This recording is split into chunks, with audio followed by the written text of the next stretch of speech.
Tyvis. Oh, this guy. He's styling in that car. Look at that. He's ready for the big game. Tyvis, are you feeling? Are you have real confidence or fake confidence heading into this Buckeyes game tomorrow? Let me take my glasses off because I want to see the reaction on the faces. Man, take the when CBS glasses off. Walgreens. Look, Versace Medusa head. Don't be like, You can buy them. You can buy them. You can buy them on Broad Street in Columbus. Stop playing with me. That's not how Versace is spelled. Listen, I got them out of Saxfield Beechwood Mall. But anyways, let me get to my point. Here we go. The Buckeyes is gonna win this game. I'm gonna tell you, I've been going back and forth with it, man, and I've been like, it is Georgia, and I respect Georgia, Jim Dog. But when you're back up against the wall, man, and you ain't got nothing to do but fight, I think this team gonna rise to the occasion, man. I really do. I really do. For some odd reason, just deep down, the way they've been talking to the media, you got CJ coming out saying, I'm willing whatever it takes to win this game. Listen, it ain't too many people that knows what that means. That means you're going to do some extraordinary stuff. Like for CJ, his biggest knock is running the ball. So if that's the case, if Jalen Carter is coming through that line, that means you're going to take off and you're going to pick up some yards. You're going to do what it takes to move the sticks. If that's the case, then the Buckeyes going to win this game, man. I really believe that in my heart, y'all. Hey, Tyvis, you know what I've been saying? I've been telling people this week, tell people don't take it personal, but I got to go see a man about a dog and a flag. And they say, what you talking about? I got to go see a man about a dog. That's Georgia. Mm-hmm. But I really got to see a man about a flag. I mean, that flag fiasco they pulled at Ohio State, that's what I'm coming to see. So I got to go see the man about the dog first. Then I'm going to get to the man about the flag.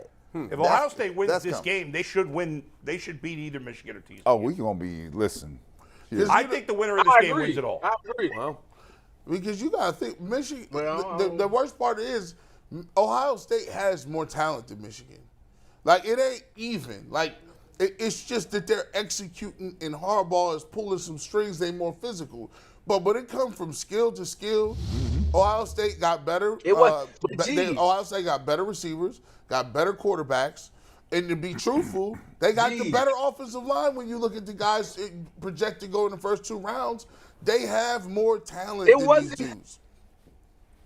It wasn't about physicality to why they lost to the team up north. The problem is they were too physical. They were so physical and so mad at them for what happened last year that they start doing dumb stuff. Like personal foul penalties, that's dumb stuff.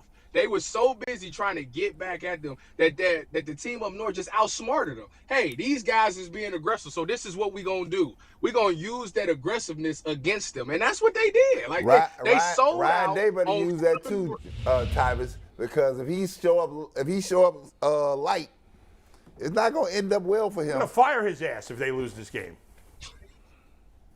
If they lose to Georgia? They should fire him. He'll get over Georgia. But if he beat Georgia and lose to Michigan, Tyvis, give Ohio State fans. Tyvis, give Ohio State fans some hope. Give us a couple of Georgia weaknesses that people might not be aware of. What are the weaknesses of Georgia that people aren't aware of? So you know how I always for this whole season have talked about how Ohio State's corners in particular is terrible. Well, Georgia's corners ain't that great either, and due to the fact that we have one of the best, if not the best wide receiver in college football, he's going to get open. And if he doesn't get open, then that leaves, they're going to obviously come up with a game plan to stop Marvin Harrison. So that means that Mecca should eat. Cade Stover should eat. The pass game should be there. The difficult challenge that they face is the fact that D-line, Jalen Carter in particular, him being at the defensive tackle position, it's hard you can beat the edge rush. You can just run away from the edge rush, roll away from the edge rush. But when it's coming straight down the middle, that's where the problem comes. So they have to find a way to give CJ some protection, because if they do that, these wide receivers will win all night long. That's where they can win this game, man, is in the in Georgia's secondary. Am I crazy, or does it seem like it's raining in Tyvis's car? No, but I'm looking at the tower behind this thing. Where you at, man? It's a very disturbing perspective. That's an old ghetto style transformer behind you. Close the thing. Y'all worried about the wrong thing. He hating on my roof. They outside looking at the telephone poles. I'm shutting all this down right now. Oh, that's funny. gotta close the lower roof, man. Y'all ridiculous. I come correct on the set, baby. Listen, in the end, Michigan kicked Ohio State's ass. You're not supposed to be paying attention to It that. did look like it was raining in his car. By the way, we know Michigan kicked Ohio State's ass in the end, but the reality is it got forgotten because it doesn't matter in the end, but it might matter if they play again, is that Ohio State really dominated the first half of that game. They did.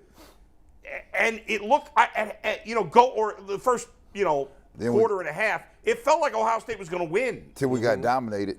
And then it just flipped, and Ohio State was garbage the rest of the way. Because if you think about it, going into it, they had a couple of pass plays that, one was busted coverage and the other one was because a corner missed the tackle. So going into halftime, they feeling good. Like, listen, we don't make those mistakes. We're blowing these guys out. The problem is they forgot to come out in the second half. Now, see, the game plan was to stop the run. They embarrassed us in the run. So that's why you run cover 0. You got your corners playing man-to-man. Everybody should be accounted for. Now I can send guys in on the blitz. And they got this freshman quarterback in who we don't know if he's good or not. So let's put some pressure in his face to see how he acts. And he actually made some key throws. So that's what put them up or had them in the game at halftime. Second half, they made these things called adjustments. The Cleveland Browns should learn something about it. But they came out, made some adjustments, and said, "Hey, they really selling out on the pass, and let's start hitting them with some runs." Now I'm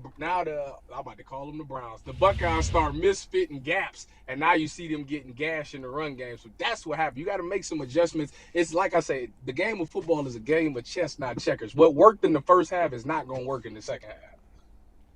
Tyvis, great talking with you as always, buddy. Enjoy the New Year's with your beautiful family. We love you. Have a great time. Thank you. And we'll see you next year.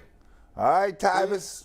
Go Bucks. Come on, Go man. Bucks. Go Browns. Cavs is going to come back, man. We're going to bounce back from that Pacer loss. Lego. See you, Tyvis. All right, there's our last guest of 2022. Yeah.